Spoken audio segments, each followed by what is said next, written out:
दोस्तों, आज के हमारे वीडियो का टॉपिक है what is CTPT and what is सीटी रेशियो एंड पीटी रेशियो। मतलब कि सीटी और पीटी क्या होता है और सीटी रेशियो और पीटी रेशियो क्या होता है। दोस्तों, यह क्वेश्चन आपसे इंटरव्यू में भी पूछा जा सकता है कि सीटीपीटी क्या होता है और सीटी पीटी रेशियो क्या होता है। इस वीडियो में मैं आपको अच्छे से समझा दूंगा कि सीटीपीटी क्या होता है और सीटी पीटी रेशियो क्या होती है। एक बात ध्यान रखिएगा, आपसे इंटरव्यू के अंदर यह भी पूछा जा सकता है कि सीटीपीटी क्या होता है या फिर इंस्ट्रूमेंट ट्रांसफार्मर क्या होते हैं। तो दोस्तों, मैं आपको बता दूं कि सीटीपीटी और इंस्ट्रूमेंट ट्रांसफार्मर दोनों एक ही चीज़ होती है। पहले हम इसकी फुल फॉर्म जान लेते हैं। सीटी का फुल फॉर्म होता है करंट ट्रांसफार्मर और पीटी का फुल फॉर्म होता है पोटेंशियल ट्रांसफार्मर। करंट की जगह पोटेंशियल लग जाता है, इसका मतलब सीटी से करंट ट्रांसफार्मर और पीटी से पोटेंशियल ट्रांसफार्मर। हाँ दोस्तों, मैं आपको एक बात बता दूं, क्योंकि करंट ट्रांसफार्मर के पीछे और पोटेंशियल ट्रांसफार्मर के पीछे ट्रांसफार्मर लगा होता है। इसका मतलब कि कभी भी ट्रांसफार्मर का प्रयोग हो रहा है, मतलब कि वह एसी सप्लाई के लिए यूज़ किया जाता है। करंट ट्रांसफार्मर और पोटेंशियल ट्रांसफार्मर कहाँ यूज़ किए जाते हैं? इन दोनों का प्रयोग तभी किया जाता है जब हमें करंट और वोल्टेज मेज़र करना हो। तभी हमको करंट मेज़र करने के लिए करंट ट्रांसफार्मर तथा वोल्टेज मेज़र करने के लिए वो पोटेंशियल ट्रांसफार्मर का यूज़ करना पड़ता है। अब हम देखेंगे कि ऐसा कैसे किया जाता है। आपने इंडस्ट्री में देखा होगा क्लैम्प मीटर। क्लैम्प मीटर एक ऐसा इंस्ट्रूमेंट आता है जिसके किसी भी वायर में लगा देने से हमको उस वायर का में कितना करंट फ्लो हो रहा है पता चल जाता है। जैसे कि एक वायर है, अगर उस हम क्लैम्प मीटर का जो गोल वाला सिरा होता है उसको हम वायर के चारों तरफ लगा देते हैं, और तो जैसे ही हम वायर लगाते हैं वैसे ही उस वायर के अंदर कितना करंट फ्लो हो रहा है उस एम्पियर मीटर, क्लैम्प मीटर, उसको टोंग टेस्टर भी बोला जाता है, उसमें करंट दिखा देता है। तो जो ऊपर वाला जो गोल वाला सिरा होता है इसे हम कहते हैं सीटी। तो दोस्तों, अब आपको समझ में आ गया होगा कि सीटी किसे बोला जाता है। जो गोल वाला सिरा है उसे सीटी बोला जाता है। और यह कहाँ प्रयोग किया जाता है? जब भी हमें करंट मेजर करने की ज़रूरत पड़ती है तब हमें करंट ट्रांसफार्मर का उपयोग करना होता है, और जब भी हमें वोल्टेज की मापने की ज़रूरत पड़ती है तब हमें पोटेंशियल ट्रांसफार्मर का यूज़ करना होता है। इस सीटी का प्रयोग वहाँ होता है जहाँ हमें कंटिन्यूसली करंट मेज़र करना हो, या फिर ऐसी जगह का करंट मेज़र करना हो जहाँ पर हम हाथ नहीं लगा सकते, वहाँ पर इस सीटी का प्रयोग किया जाता है। और ऐसा ही हम पीटी के केस में करेंगे। पीटी के केस में अगर हमको इस लाइन का वोल्टेज चेक करना है तो जिस भी लाइन का वोल्टेज चेक करना होता है उस लाइन के साथ हम पीटी को अटैच कर देंगे, और पीटी में जैसे दो जो वायर निकलेंगे उन दोनों वायरों से हम वोल्टेज मेज़र कर लेंगे। तो दोस्तों, यही काम होता है हमारे सीटी और पीटी का। जैसे आपको मैं एक बार और बता देता हूँ, करंट ट्रांसफार्मर एलटी के लिए ऐसा यूज़ किया जाता है और एसटी के लिए करंट ट्रांसफार्मर यही यूज़ किया जाता है। वैसे ही अगर हम पोटेंशियल ट्रांसफार्मर की बात करें तो पोटेंशियल ट्रांसफार्मर एसटी के लिए ऐसा यूज़ किया जाता है।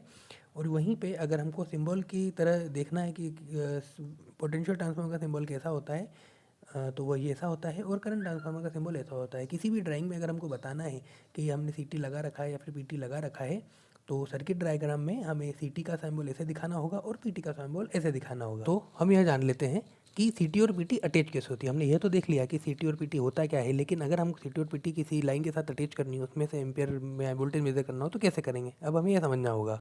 अब दोस्तों, जैसे मुझे इस वायर के अंदर से कितना करंट फ्लो हो रहा है ये अगर मुझे पता लगाना है तो उसके लिए मैं क्या करूँगा, इसके लिए मैं करंट ट्रांसफार्मर इस्तेमाल करूँगा, यानी कि सीटी इस्तेमाल करूँगा, जो आपको सामने दिखाई दे रही है। ये वाला वायर जो सामने दिख रहा है इसका करंट मेजर करने के लिए मैं ये वाली सीटी को ऐसे कनेक्ट करूँगा। इस सीटी को जो सा भी जिस भी वायर के अंदर से मुझे करंट का निकालना है उसमें मैं ऐसी सीटी डाल दूंगा, और सीटी के अंदर से जो दो वायर निकल के जा रहे हैं उसे मैं जहाँ तक ले जाना हो मैं वहाँ तक लेके जा सकता हूँ, और जहाँ मेरा एम्पियर मीटर है मैं वहाँ पर लगा सकता हूँ। जैसे कि और इसका उपयोग जहाँ होता है, जैसे हमारा एक पूरा पैनल होता है, उस पैनल में हम हमेशा टोंग टेस्टर या क्लैम्प मीटर नहीं लगा के रख सकते हैं, इसलिए वहाँ पर सीटी लगाई जाती है और सीटी को एम्पियर मीटर से कनेक्ट कर दिया जाता है, जिससे कि हमेशा हमको कितना एम्पियर चल वहाँ पर आता है हमें पता चल जाता है। तो इसके लिए जैसे ही मैंने जिस वायर में मुझे करंट मेज़र करना है वहाँ मैं सीटी लगा देता हूँ, तो उस सीटी के कारण मुझे कितना एम्पियर चल रहा है वह पता चल जाता है। अब जैसे दोस्तों, इस वायर में से 1000 एम्पियर करंट फ्लो हो रहा है, मैंने यहाँ पर एक सीटी लगा दी। उस सीटी लगाने के बाद में जो सीटी से दो वायर जो निकले होते हैं, इन वायरों में करंट बहुत कम हो जाता है, इसीलिए हम सीटी लगाई जाती है यहाँ पे। क्यों ऐसा क्यों? क्योंकि अगर इस वायर का 1000 एम्पीयर करंट होगा और इन वायरों में भी अगर 1000 करंट होगा तो हमारे जो एमीटर लगाए जाते हैं वो साइज़ में बहुत बड़े हो जाते हैं, और इतना बड़ा पॉसिबल नहीं होता है। इसके लिए हम सीटी लगाते हैं जिससे कि हमारे जो छोटे वाले एम्पियर मीटर आते हैं उसमें हम काम चला सकें। तो इसके लिए जैसे हम सीटी लगाते हैं तो जो 1000 एम्पियर करंट होता है वह करंट ट्रांसफार्मर उसे बहुत ही कम कर देता है। अब उसे जैसे उन दोनों वायरों में से करंट जा रहा है या बहुत कम कर देता है। अब हम कैसे निकालेंगे कि एक्चुअल में कितना करंट फ्लो रहता है, तो उसी को बोलते हैं सीटी रेशियो।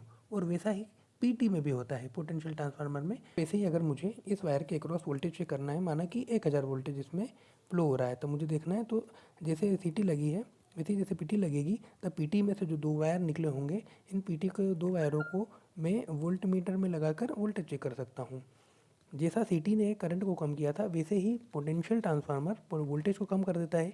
जैसे कि इसमें 1000 वोल्ट फ्लो हो रहा है तो हमारा जो पोटेंशियल ट्रांसफार्मर है उस वोल्टेज को कम कर देगा मीटर तक पहुंचाने के लिए। अब वो कितना कम करेगा वह हम कैसे निकालेंगे, पीटी रेशियो से। तो अब हम देखेंगे कि सीटी रेशियो और पीटी रेशियो क्या है, अभी हम समझ लेते हैं। हम बात करते हैं सीटी रेशियो की कि सीटी रेशियो क्या होता है, कैसे निकालते हैं, और पीटी रेशियो कैसे निकालते हैं। सबसे पहले हम बात करेंगे सीटी रेशियो की। सीटी रेशियो का आप देखेंगे कभी भी हमेशा कि जो सीटी रेशियो होता है हमेशा या तो बटे 5 की होता है या फिर बटे 1 की कैटेगरी में आता है। अब ये बटा 5 क्या होता है और बटा 1 क्या होता है, यह अब हमको देखना होगा। माना कि इस वायर का हमको करंट चेक कर रहे हैं हम, जैसे तो इस वायर में 1000 एम्पियर करंट फ्लो हो रहा है। तो अगर हम यहाँ पर, मैंने अभी एक सीटी जैसे ये लगा दी है, मैं एक और सीटी यहाँ पर लगाता हूँ। जैसे कि मैंने माना कि एक और सीटी यहाँ पर एक और सीटी लगा दी, ठीक है।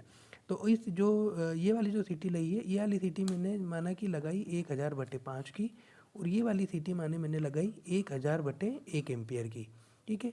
तो इन दोनों में कुछ फ़र्क नहीं रहेगा, बस फ़र्क इतना रहता है कि इसमें इस सीटी में से जो 2 वायर निकल रहे हैं, जैसे इस सीटी में से 2 वायर निकल रहे हैं, तो ये जो दोनों इस सीटी में दोनों वायर निकल रहे हैं, तो जब इस वायर में 1000 करंट फ्लो होएगा तब इस सीटी के दोनों वायरों में 5 एम्पियर करंट फ्लो होगा। और इस वाली सीटी में जब इस वायर के अंदर करंट 1000 फ्लो हो रहा है तब इन सीटी के दोनों वायरों में 1 एम्पियर करंट फ्लो होगा। और ये जिस भी एमीटर में सीटी लगी होगी दोनों में जाके वही सीटी रेशियो हमको डालना पड़ेगा, क्योंकि जो एम्पियर मीटर होगा उसमें ये ऑप्शन होता है कि जो सीटी रेशियो है आप सीटी रेशियो उस मीटर में डाल देंगे तो जो एम्पियर मीटर है वो ऑटोमेटिक देख लेगा कि सीटी रेशियो जिस हिसाब से डालेंगे तो इस मीटर में भी 1000 एम्पियर ही शो करेगा, और इससे जो मीटर जुड़ा है उसमें भी 1000 एम्पियर ही शो करेगा। और दोस्तों मैं आपको ये बता दूं कि ज़रूरी नहीं है कि 1000/1 या 1000/5 की ही सीटी लगाई जाए। जैसे यह उस पर डिपेंड करता है कि हमको उस वायर में हमारा मैक्सिमम करंट कितना फ्लो हो सकता है। माना कि अगर आपके पास बस बार है, जैसे कि आपके पैनल में है, पैनल में आपकी 3 बस बार लगी हुई है, एक बस बार, दूसरी बस बार, और ये हो गई आपकी तीसरी बस बार, ठीक है। अब इसमें आपको पता है कि भैया आपकी मैक्सिमम करंट 200 एम्पियर फ्लो हो रहा है, इस बस बार में आपका 100 एम्पियर फ्लो हो रहा है, और इसमें आपका 500 एम्पियर फ्लो हो रहा है, ओके। तो आपको ज़रूरत नहीं है कि आप इसमें भी ये जो 500 वाली सीटी लगाएं, इसमें भी 500 वाली सीटी लगाएं। इसमें 2 एम्पियर फ्लो है, इसमें अगर मैक्सिमम 200 एम्पियर फ्लो होता है तो इसके लिए आप इसमें 200/5 की सीटी लगा सकते हैं। इसमें 100 एम्पियर है तो इसमें आप 100/5 की सीटी लगा सकते हैं, और इसमें अगर 500 एम्पियर फ्लो हो रहा है तो इसमें आप 500/5 की सीटी का प्रयोग कर सकते हैं। ऐसे ही अब हम पोटेंशियल ट्रांसफार्मर में भी देख सकते हैं कि पीटी रेशियो कैसे निकालते हैं। माना कि मुझे इस लाइन के अक्रॉस कितने वोल्टेज को मुझे मेजर करना है, तो माना कि मैंने यहाँ एक पीटी लगा दिया, पीटी में से 2 वायर निकल के जा रहे हैं, ठीक है। अब जैसे आपने सीटी के केस में किया था कि 1000/5 की सीटी लगाई थी या फिर 1000/1 की सीटी लगाई थी, है ना। तो इसमें क्या करते हैं कि बटे 5 और बटे 1 जैसा सिस्टम नहीं होता है। इसमें जो भी आपकी पीटी होती है वह बटे 110 की ही होती है। जैसे कि आपके अगर इसके अक्रॉस वोल्टेज, माना कि 1000 वोल्टेज अक्रॉस 1000 वोल्टेज है इसके अक्रॉस, ठीक है। तो जैसे ही मैं यहाँ पीटी लगाऊंगा तो यहाँ पीटी में इसके जो पीटी के जो दोनों वायर हैं वहाँ पे हमको 110 वोल्टेज मिलेगा, ठीक है। अब इन दोनों वायरों को मैं वोल्ट मीटर में लगा दूंगा, तो वोल्ट मीटर में लगाने के बाद मुझे यह पता चल जाएगा कि एक्चुअली में यहाँ पर इस लाइन में कितना वोल्टेज फ्लो हो रहा है। अब इसके लिए भी हमको ये देखना पड़ेगा कि कितने की सीटी इसमें लगाई जाती है। जैसे जितना ज़्यादा वोल्टेज होगा उतनी बड़ी हमको पीटी लगानी पड़ती है। उम्मीद करता हूँ कि अब आपको सब कुछ समझ आ गया होगा। अब इंटरव्यू अगर आपसे पूछता है सीटी पीटी और सीटी पीटी रेशियो के बारे में तो आप क्या बताएंगे? सबसे पहले आपको बताना है कि सीटी मतलब होता है करंट ट्रांसफार्मर, पीटी मतलब होता है पोटेंशियल ट्रांसफार्मर, और यह दोनों और इंस्ट्रूमेंट ट्रांसफार्मर एक ही चीज़ होती है। करंट ट्रांसफार्मर और पोटेंशियल ट्रांसफार्मर का प्रयोग कहाँ किया जाता है? जब हमको बहुत ज़्यादा मात्रा का करंट या फिर हमको वोल्टेज मेजर करना होता है तब सीटी और पीटी का प्रयोग किया जाता है। अब वो आपसे पूछ सकता है कि सीटी रेशियो और पीटी रेशियो क्या होता है, तब आपको उनको ये बताना है कि सीटी रेशियो जो होता है सीटी रेशो बटा 5 होता है या फिर बटा 1 होता है। अब वह पूछेगा कि बटा 5 और बटा 1 क्या होता है, तो आपको ये बताना है कि हमारे सीटी से जो आउटगोइंग लीड से जो करंट निकलता है उसको सीटी रेशियो कहते हैं। वो या तो बटा 5 की कैटेगरी में होगा या फिर बटा 1 की कैटेगरी में जाता है। इससे हम एक्चुअल में कितना करंट फ्लो हो रहा है किसी भी वायर में अब हम बता सकते हैं। अब वही आपसे पूछेगा पीटी रेशियो के बारे में, तो आपको पीटी रेशियो का बताना है कि बटा 110 की कैटेगरी में जो आता है वह पीटी रेशियो होता है। अब वो पूछेगा कि बटा 110 ये क्या होता है, तो आपको ये बताना है कि हमारे पोटेंशियल ट्रांसफार्मर की जो आउटगोइंग लीड होती है उसमें कितना वोल्टेज फ्लो हो रहा है, वह उसका पीटी रेशियो होता है। और दोनों का मिला के फाइनल में आपको ये बताना है कि मेनली जो क्वेश्चन में इसका आंसर होता है, एक लाइन में अगर देना होता है तो ये होना रहता है कि सीटी और पीटी दोनों मेजरिंग डिवाइस होती है जो कि करंट या वोल्टेज मेज़र करने के काम में आती है। तो आई होप, उम्मीद करता हूँ कि आपको जैसे समझ में आया होगा। अगर आपको कुछ भी इसमें समझ में नहीं आता है तो आप प्लीज़ कमेंट सेक्शन में कमेंट करके हमको बताइएगा। और अगर वीडियो पसंद आया होगा तो कृपया वीडियो को लाइक करिएगा, शेयर करिएगा और चैनल को सब्सक्राइब करिएगा। धन्यवाद।